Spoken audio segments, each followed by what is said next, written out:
ARP4. Karen inherited $6,000 from her grandmother. She deposited half of this money into an investment account that earns 2.75% interest, compounded quarterly. So this amount of interest, compounded quarterly.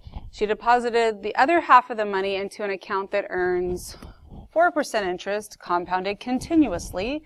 Assuming neither account has had any additional deposits or withdrawals, find the total amount in the accounts after 15 years. All right, so we'll start with, so half of the 6,000 is 3,000. So we'll start with amount 1. That's going to be $3,000 times 1 plus the rate at 2.75% is 0.0275. Divided by, it's compounded quarterly, that means 4 times a year. And then the power is 4 times the amount of years, which would be 15.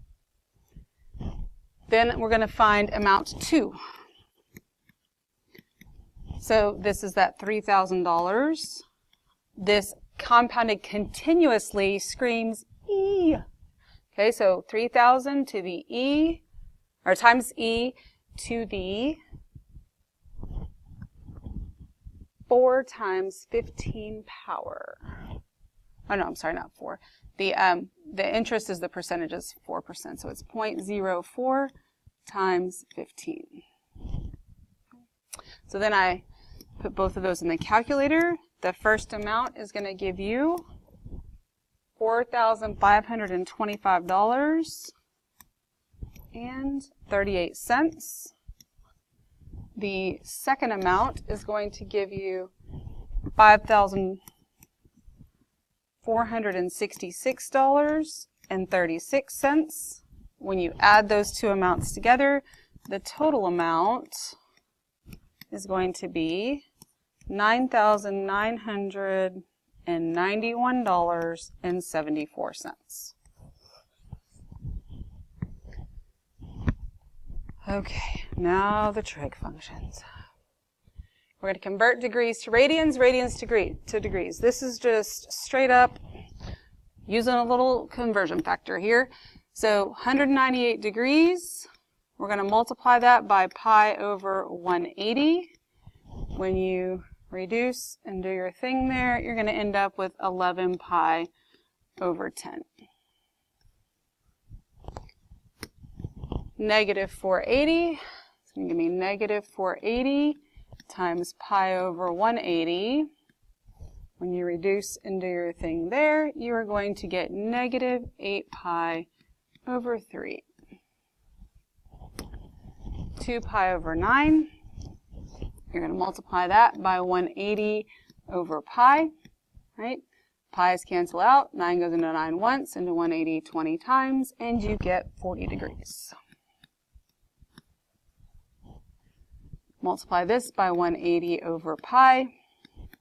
It's negative, so when you're done, you get negative 585 over 2 degrees.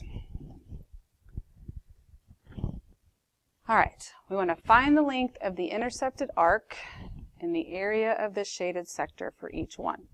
My angle is in radians already, that's good. That 9.4 is 9 4/10, which is 9 2/5, which is 47 over 5. So my arc length is r times theta.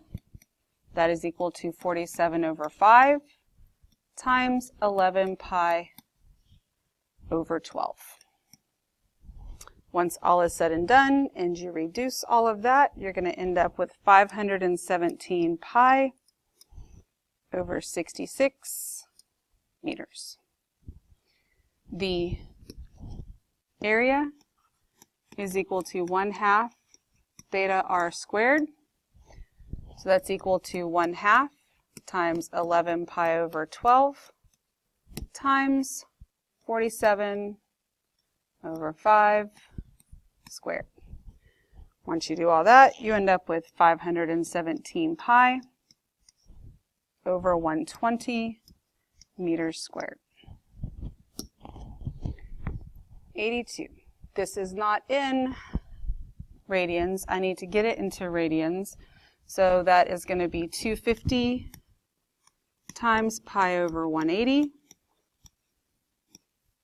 And that's the best I can do. So it ends up being 25 pi over 18. Arc length, which is r times theta. Oh, I also have to take care of my 7.8. So that is 7 8/10, which is 7 4/5. 7 times 5 is 35. Plus 4 is 39 over 5. So that's this, 39 over 5.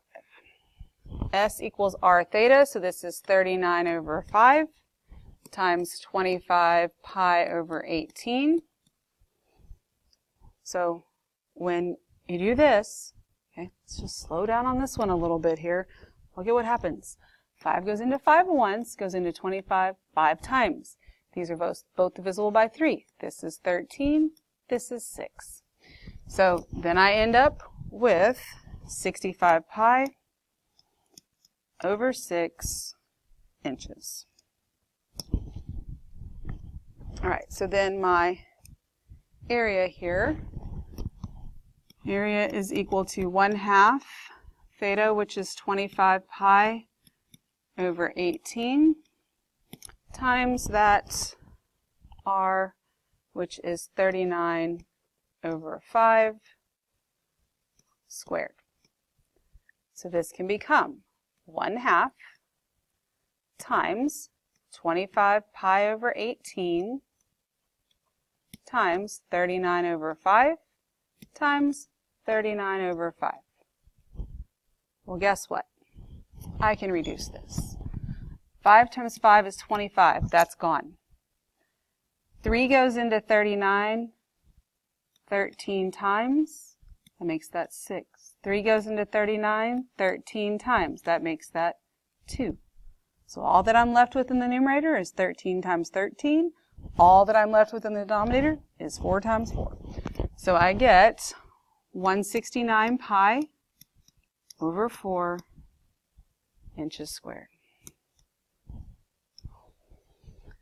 All right, number 83. We've got negative 315 as a point on the terminal side of theta, so I'm going to graph that. Negative 315, so here, right? So here's my little theta, this is my reference angle, this is my negative 3, and this is 15. So I need to find, it says find the exact values of the trigonometric functions of theta. So I need to find the radius. So I know that negative 3 squared plus 15 squared equals r squared. This is 9 plus 225 equals r squared. R squared equals 234. So r, once you simplify it and everything, you get 3 square root of 26. So this right here, 3 square root of 26. So when you go to find sine of theta, sine theta is equal to opposite over hypotenuse. So this is 15 over 3 times the square root of 26, which would give me 5 over the square root of 26. So then when I rationalize, I get 5 square root of 26 over 26. Okay. My cosine theta is adjacent over hypotenuse, so that's negative 3 over 3 square root of 26, which basically gives me negative 1 over the square root of 26. So when I rationalize, I get negative square root of 26 over 26. It's a negative there. Tangent of theta is opposite over adjacent, so that's 15 over negative 3, which gives me a negative 5. Cosecant is the reciprocal of sine, so I can take the reciprocal of this right here, which is going to give me the square root of 26 over 5. Secant is the reciprocal of cosine. Instead of doing this and rationalizing, I can take the reciprocal of this, which is just negative square root of 26. Cotangent is negative 1/5. All right. Then I have I don't know what the deal is with my disappearing fraction bars, but I will have the cosecant of theta is negative 7/5. So cosecant is 1 over sine theta. Right? So since I know that, sine is opposite over hypotenuse. So this is hypotenuse over opposite. And sine is negative. So when I think about my whole all students take calculus, that means these two quadrants, sine is positive. So sine is negative here and here. So it's either in the third or fourth quadrant to get me this. And then tangent is greater than 0, so I need tangent to be positive. All students take calculus. So out of these two, only this quadrant here has tangent positive and sine negative. So I know I'm in the third quadrant here. So when I draw my triangle, here's my theta. Sine is opposite over hypotenuse, so this is hypotenuse over opposite. So this is 7, and this has to be that negative 5. Then I need to do my Pythagorean Theorem. This is the x value that I'm looking for. So x squared plus that negative 5 squared equals 7 squared. X squared plus 25 equals 49. So x squared equals 24. So x equals 2 square root of 6. It's really plus or minus. In this case, it's a negative 2 square root of 6. So then I'm going to go and find, here, I don't know that you can read that. That is negative 2 square root of 6 is what I was trying to do. All right, so I'm going to find the sine of theta. Well, first of all, sine theta is just a reciprocal of cosecant, so I'm good there with just the negative 5/7. That's awesome. So then cosine theta is adjacent over hypotenuse, so that's negative 2 square root of 6 over 7. And I can't do any better than that, so negative 2 square root of 6 over 7. Tangent is opposite over adjacent, and so tangent theta is going to be equal to negative 5 over negative 2 square root of 6. And then those negatives cancel out. I have to rationalize, so when I multiply by square root of 6 over the square root of 6, this gives me negative 5 square root of 6. Square root of 6 times the square root of 6 is 6 times 2 is over a negative 12. The negatives canceled out. Just don't do that. So this gives me 5 square root of 6 over 12. Then secant is going to be the reciprocal of cosine. So secant theta is 7 over negative 2 square root of 6.